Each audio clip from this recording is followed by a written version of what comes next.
Hello and welcome in. If you're new to this channel, this is where I basically am going to start posting any random thing that I want, whether that be drawings or my opinions. But hey, that's how it's going to work. So this week, it's the first week of me trying this whole new format where I'm basically going to post what I've been drawing this week and some of my opinions on what's been going on in my life, or maybe some pop culture stuff that's been going on. So, jumping right along, hopefully you stick around, hopefully put this out in the background, and maybe you draw along something, maybe you're working some other hobby, and we can just hang out. So, what's been going on with me this week is that I basically started off this new year and I thought, you know what, it's the winter season, I've been wanting to do something new, so I decided, just in the middle of the week, okay, I'm going to sign up for some snowboarding lessons. Which I gotta say, it's probably not the best way to start a decision to just jump something into that. You probably should just think things through a little bit more. But I just decided, hey, I'm gonna throw away cash that I don't really have to try to go learn this thing that I've been wanting to do since I was a kid. Since I was a kid, I always told my dad, hey, I wanted to try snowboarding. He would always say, no, we don't have enough money for that. Well, he wouldn't say it in Spanish. No tenemos todo ese dinero. ¿Qué crees? ¿Qué crees que somos ricos? He would basically say, nah, it's not going to happen. We don't have the money. We're not rich. And more importantly, he would always say, oh, it's too dangerous. Now that I've hit an age where I have some disposable income of my own, and I don't care about my safety as much as I probably should, I've decided, you know what? I'm going to go try this new activity. So last Friday, which was a couple of days ago, if I timed this upload right, I went on my first snowboarding trip, and I gotta say it was pretty fun. But I do agree with my dad that it is kind of dangerous in the sense that if you try to do something outside of your skill level, you probably will get hurt. So I obviously decided to sign up for some lessons. I got up in the morning early, headed up there, got all my rental stuff ready, and met up with my classes, which I gotta say, with the place I went, it was pretty cool because they seemed to actually teach you the fundamentals. They taught us, okay, how to get up, how to do all this stuff, the basic etiquette of how it's like to be on a mountain. And I gotta say, I liked my instructors. They were really good. But the thing is, after the lesson, I still had this rental, I had this snowboard, and I thought, okay, I'm gonna just try out some of the basics. So they taught us how to, basic turns, how to stop, and stuff like that. And I thought, okay, I'm gonna go on the beginner hill where all the kids were, and I'm just gonna go, okay, left, right, try to stop. So I go on this hill a couple of times. You can imagine it's a small little hill for kids. They just get up on there by themselves. You see parents with they look like 2-year-olds. I can't judge age that well for little kids, but they're small. They're going on this hill down. They're slowing down, and I'm standing there. I'm an adult at this point. I'm over 20 years old, and I'm just like, okay, it's a little embarrassing, but you got to start somewhere. So I get up this hill on this I think it's called the magic carpet or something, where you just you're on a snowboard. You go up, and then you set yourself down, and then you go down. So once I get up there, I go a couple of times, I do my thing, and I'm feeling pretty confident. I'm able to turn left, I'm able to turn right. I can stop by falling down, which might not be the best way to stop, but it gets me to stop going down the hill. And I think to myself, you know what? Yes, I can barely turn. Yes, I can barely stop. But I'm going to go on to level 2. Level 2 is, now this is a bigger hill. You don't see as many kids on there. It's still considered to be a beginner hill, but it's to the point where I look at the hill and I'm thinking, okay, maybe this is outside of my skill range, but mama didn't raise no bitch. Let's full send this. And I eventually make my way down to the lift. I scan my card and I start heading up the hill. And as I'm heading up the hill, I'm thinking to myself, wow, it is really nice up here. And also, wow, I am getting pretty high up. And keep in mind, this pretty high up is level 2 high up, so it's not that high up when you actually compare it to the rest of the mountain. But as a beginner, I'm still thinking, I may have messed up here. So as we're approaching the lift, I'm looking at my landing and I see that, oh yeah, this is a lift that never stops. I'm gonna have to get off with a snowboard strapped to my leg, and I'm not really experienced at this. So as I'm going up this hill, and suddenly I hit. I'm getting ready to get off, and I hit it, and I'm like, okay. I slide off. I'm like, okay, I'm doing pretty well. Because you basically get off the lift, and like as a snowboarder would, like you're on the board. You're snowboarding off the ski lift. If that makes sense. And as I get off, I'm like, okay, I make it maybe 2 feet, where I suddenly just nosedive, and I just hear pop, pop, pop on my leg, and I'm just like, and I'm basically laying there for a second, thinking, well, my dad was right. I just busted up my leg. Now the lift's still moving, so obviously I have to get out of the way, because I'm gonna get hit from behind by other skiers and snowboarders.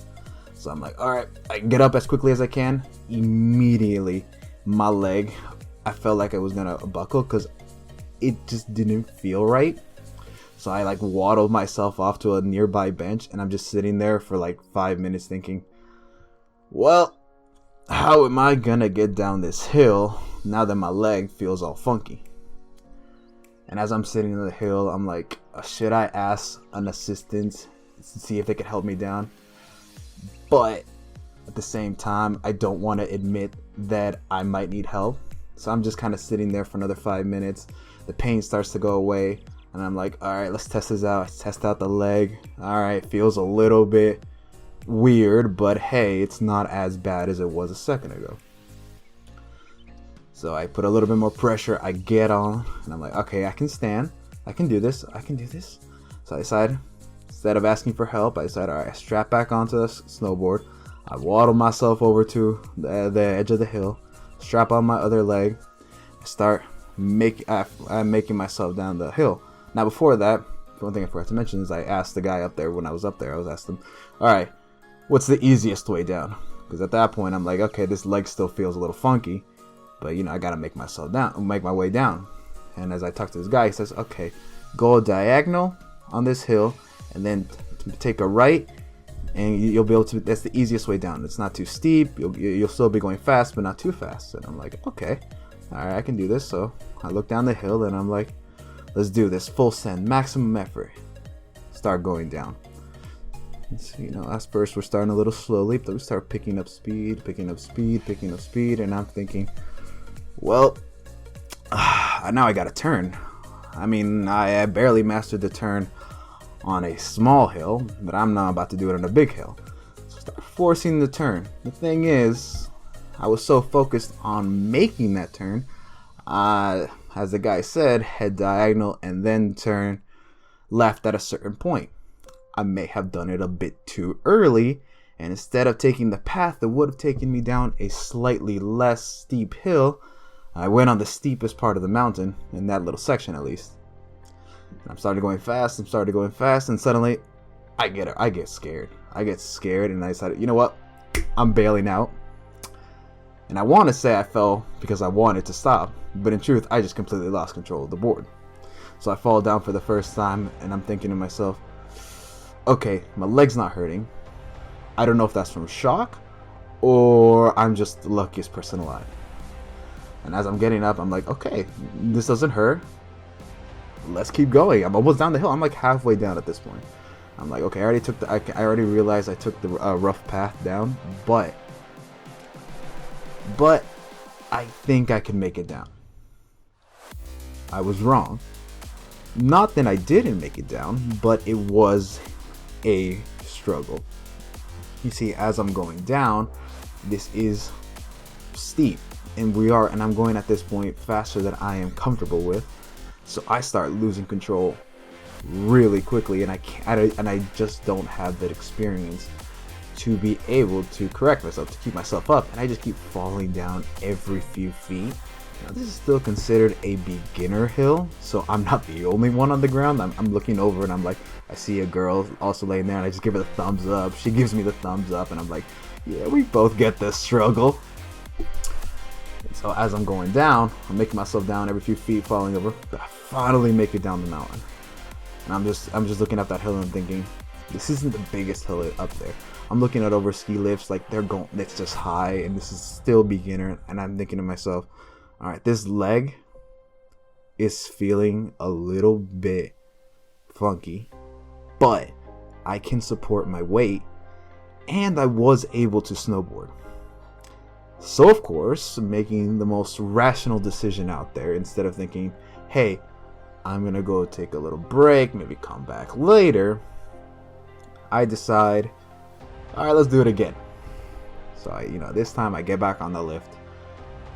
And this time it's a lot easier to get it on. I already did once by myself, so I got up there. This time I was actually able to snowboard off the lift, and I did it pretty well. I mean, I still fell, don't get me wrong, but this time I actually fell because I wanted to, because I needed to strap myself in back to my other snowboard. By the way, for those of you who don't know, on a snowboard you usually have one leg that's strapped in, and the other one the other one isn't. So that means that when you get off a ski lift, it depends on the snowboarder, but you have one leg that isn't strapped in, the other one isn't, just to clear that out. So I'm up there for the second time. This time, everything's feeling fine. My leg is just feeling a little, specifically my ankle, I guess, is feeling a little bit weird, but it isn't feeling horrible. So I, waddle myself back on top of that hill. I look down, and this time I actually plan out the diagonal course. I started looking down the hill, and I'm like, okay, I know that I'm gonna have to turn around that area. And I just look down the mountain, I'm like, okay, this is my general path I'm gonna follow. So this time, I start hitting that path all smooth, and I'm like, as I'm hitting, I'm actually doing it perfectly at this point. Okay, I'm tooting my own horn. Maybe it's not perfect. I'm still a little wobbly, but I'm making myself down this path, hitting the diagonal. I finally get to the part where I gotta make a turn. I actually hit that turn how I wanted. And at this point, I'm feeling excited. I'm like, oh yeah, I can do this. Let's go. The thing is, I started getting too excited that I started losing a little bit of focus. So I start going down the hill, but I am going fast at this point, but I'm still somewhat in control. But I'm getting excited, so I start getting wobbly. And this is the time that I fall again. This time, however, this wasn't me planning to fall because I didn't know how to control or trying to slow myself down. This was me just, hitting my butt as hard as I could. The thing is, though, I put my arms behind my back, so they just stretched out my arms. Like I'm hurting. Oh, yes. It felt a complete stretch throughout my back and my chest because of just how my arms felt. And immediately I felt because my arms fell were behind me, right? When I fell backwards, so it just felt really, it's hard to describe, really weird in a sense. So I didn't get injured, I could still move my arms, but they just didn't feel right anymore. And at this point, I'm basically at the bottom of the hill, and I'm thinking to myself, alright, this is getting a little bit much. Everything, my body is actually starting to hurt. But I get back up on my snowboard and I start, make it down the last little bit. And I actually made it down the hill from that point without falling, which I gotta say, I don't want to toot my own horn here, but I felt pretty proud of that. So then I get out, I look at that hill, and I'm like, all right, let's do it again. I strap myself on my board, try to take a step. Oh, this feels a little bit too weird here. My legs, my arms are still, and then when they really hit me, then my arms are feeling a bit weird, my legs feeling a bit weird. And at this point, I had been snowboarding for 3 hours straight without any water. I barely ate anything in the morning, and I wasn't feeling it anymore. And I just kind of stared at the hill like, should I do it again or not? And honestly, I'm glad I decided not.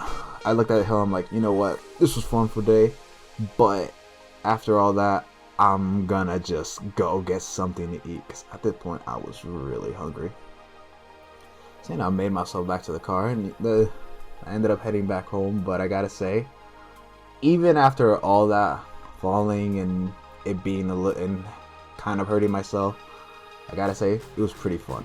Because right now it's 2 days after. My legs still kind of hurts. My arms are still feeling a little sore. But I still want to go do it again. I still think that was worth the little bit of pain and that little bit of fear that it had. I honestly do wish I would go again. Although it probably didn't help that after I got back from snowboarding, like 3-4 hours later, I ended up going to a dance class. So imagine that I basically took an ibuprofen and then I decided to go to a dance class. Luckily, we didn't do anything crazy where we had to do a bunch of like turns on the ankle, you know what I mean? But it still wasn't maybe my best decision because it could have aggravated my ankle at that point. Because nothing was broken, but it was kind of like, I don't know if it's strained or not, but it just, little injury. But I gotta say, that was a pretty fun experience.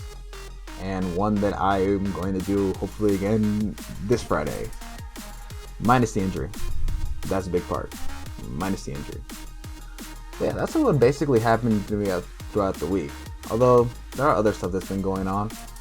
One of the things that's going on that's not part of my life is that I've been seeing a lot of Puss in Boots on my TikTok feed where I'm looking at it and I'm thinking to myself, first of all, Antonio Banderas is a cool actor because, well, I don't know if you guys know this. Some of you may know this, but he was the Zorro, and then I think it's the son of the Zorro. So the first 2 Zorro movies.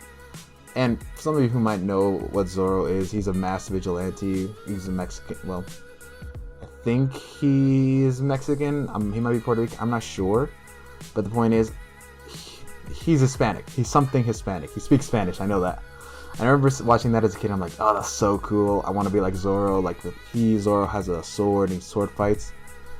Okay, imagine Puss in Boots, kind of sword, like that kind of sword. Anyway, Antonio Banderas plays Zorro, and he also plays Puss in Boots, so it's always really cool to hear him and to see that kind of character of him. Anyway, going back to Puss in Boots. I got off track there. Wait, actually, one last thing.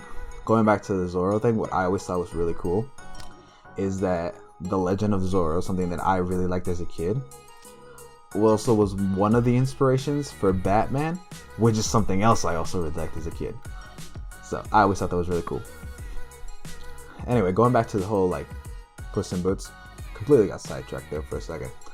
Going back to the Puss in Boots, I always thought it just looks so cool. I still haven't watched the movie because honestly, I don't want to go to a kids movie as an adult by myself just because I want to see Antonio Banderas as Puss in Boots in this really interesting animation style. I just don't want to buy a ticket for the movie theater because of just that.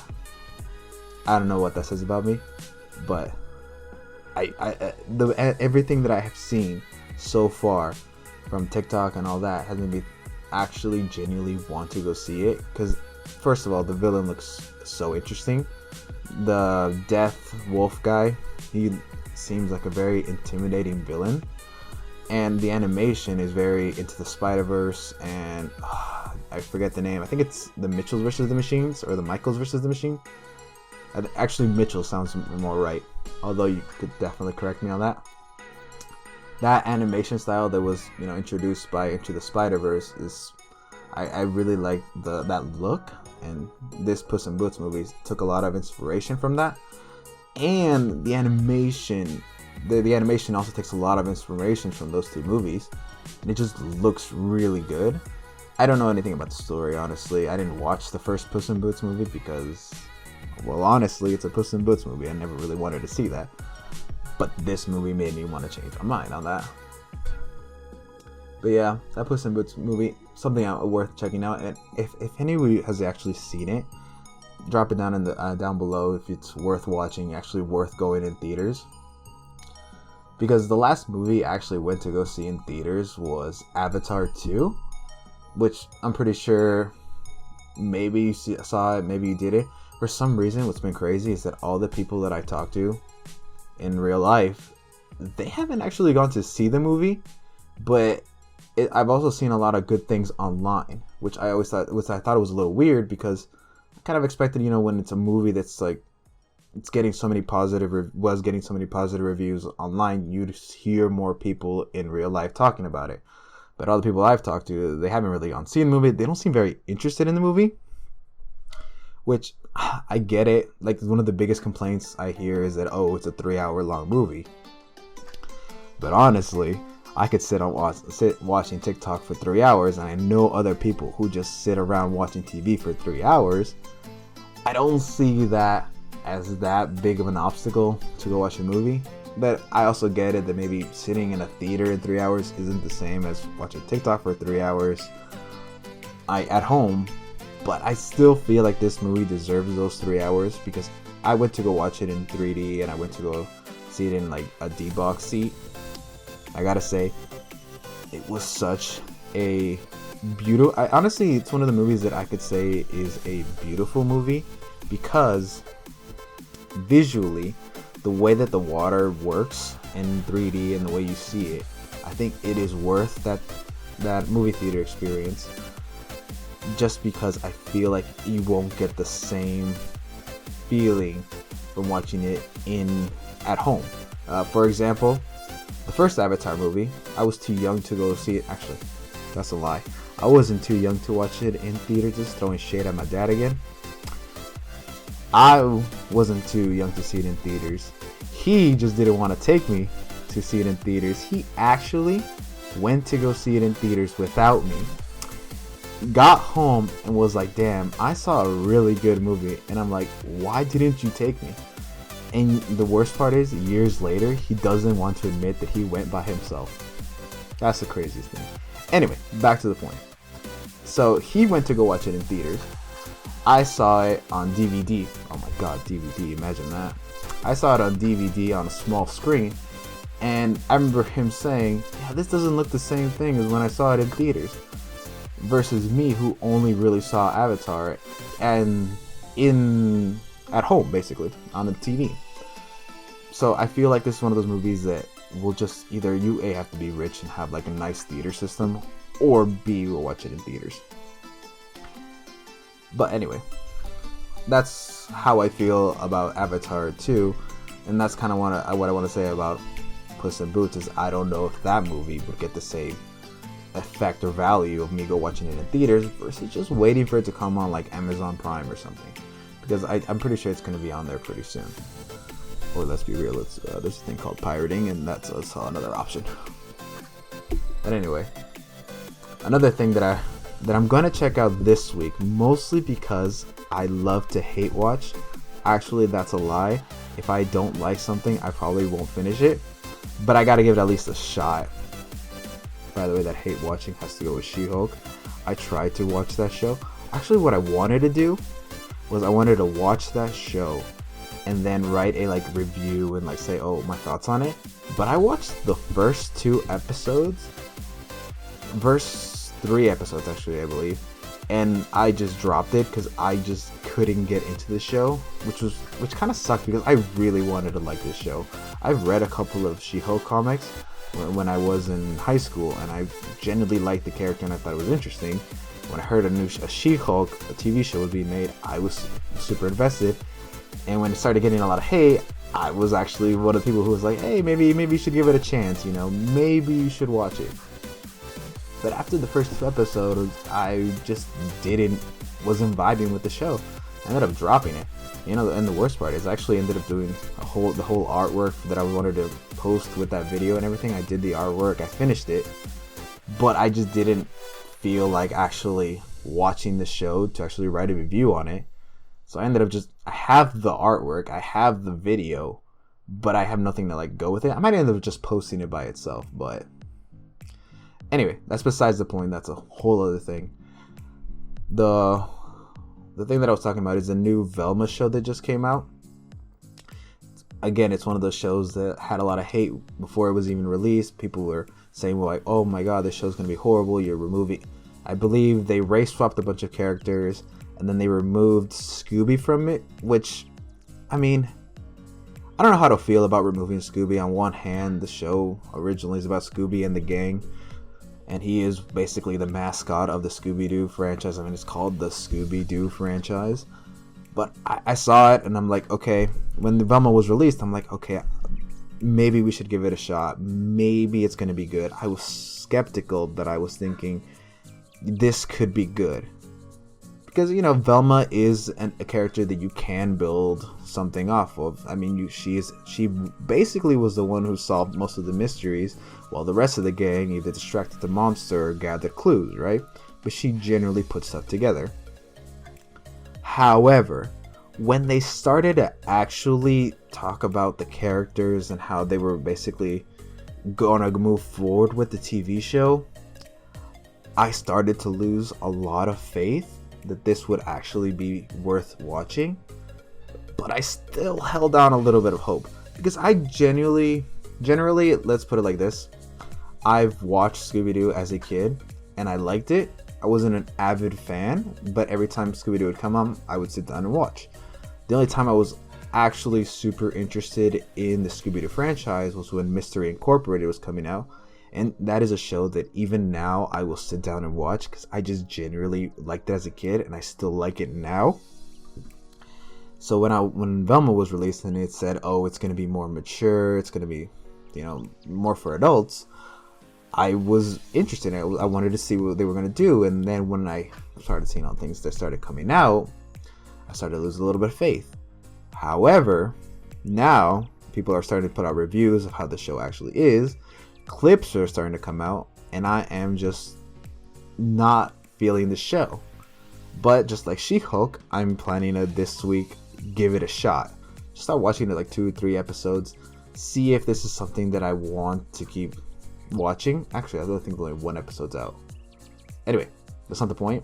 The point is that I want to actually watch the show and see if this is worth keeping up watching, or even talking about. Maybe this is just a show that it's just gonna die off after the first season. But I'm not gonna like completely hate watch it if I don't like it. Although I might end up doing some artwork on Velma, but not like Velma the character that's coming out in this show, but like Velma from Mystery Incorporated, because that would be cool. Anyway, this little recording session is about to hit 30 minutes long. If you've been here for this whole time or just made it this far, thank you. And I hope you like this. Drop down in the comments what you think. What do you think about the Puss in Boots film? Like, if you've already watched it, or if you recommend watching it, put it down below. Or if you have any opinions on the Velma TV show, because that one's super controversial, drop that also down below. And I will see you guys hopefully next week. I actually end up posting something, because I am extremely inconsistent.